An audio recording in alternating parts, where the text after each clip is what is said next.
तो हमारी चेतना तो इतनी उन्नत नहीं है कि हम अपूर्व जी जैसे ध्यान करें, लेकिन अभ्यास करना चाहिए। धाम में जाते समय ये अभ्यास होना चाहिए, क्योंकि जितना ही कार्य हम लोग कृष्ण भावनामृत के जितने भी कार्य चेतना में करेंगे, उतनी ही हमारी आध्यात्मिक आनंद और आध्यात्मिक प्रकृति में वृद्धि होगी। कोई भी सेवा करे तो उसमें चेतना बहुत महत्वपूर्ण है, और सब चीज चेतना के ऊपर असर पड़ती है। स्पेशल जो प्रसाद बनाते हैं तो चेतना के ऊपर असर करती है। अभी हमारा कुछ लीडर मीटिंग हुआ था, तो एक प्रश्न आया था, महाराज से प्रश्न पूछा गया था कि डीओटी किचन और डीटी किचन अलग होना चाहिए या नहीं।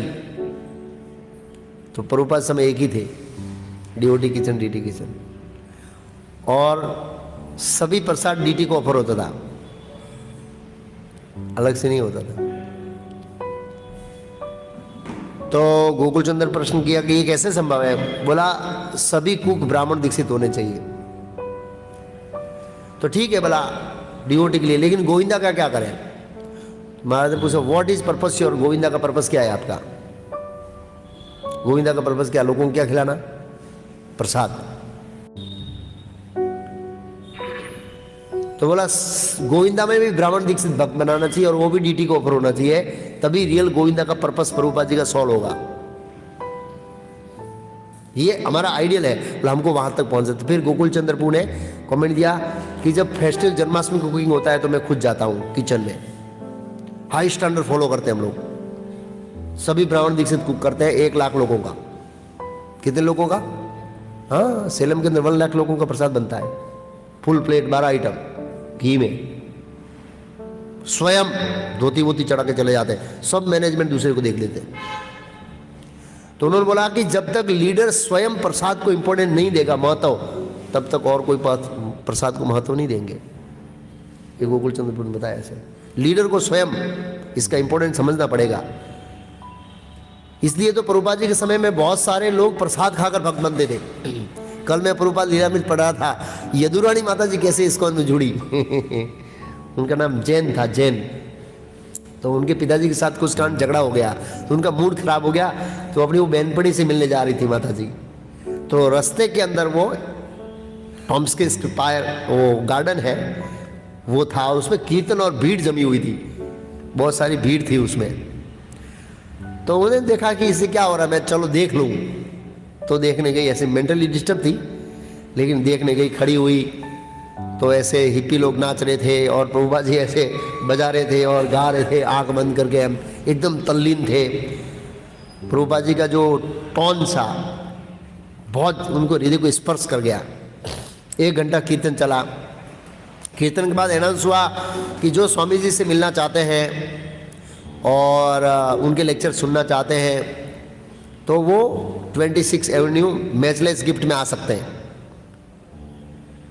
तो सोचा नहीं जाना, जा रही थी तब तक किसी ने बोला कि चलो चलो स्वामी जी से मिलना है, वहाँ प्रसाद बहुत अच्छा होता है।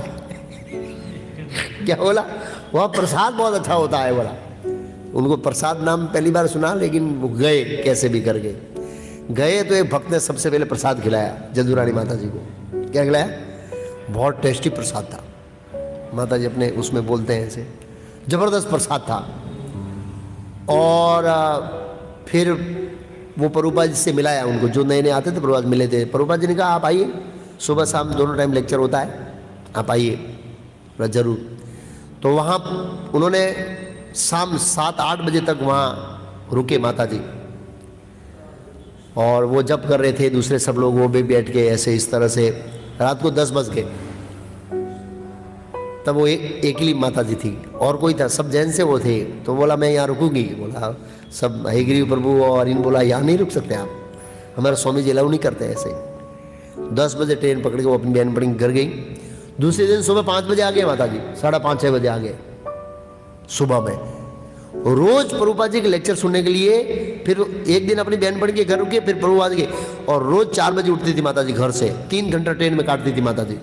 कितने, 3 घंटा ट्रेन में, 7-7:30 बजे लास्ट में पहुंच जाती थी। प्रभुपाद जी की लेक्चर सुनती थी, और उसमें लिखा है सभी पुरुष ज़्यादातर पुरुष से माता जी अकेली थी, आते थे बहुत सीरियस से, माता जी आती थी ऐसे।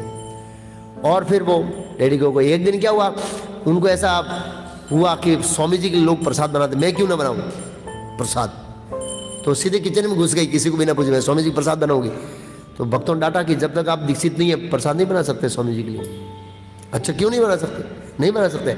सीधा प्रभुपाद जी रूम में गए, मैं दीक्षा लेने जाती हूँ। सब बैठे थे और जाके बोले मैं दीक्षा लेने जाती हूँ।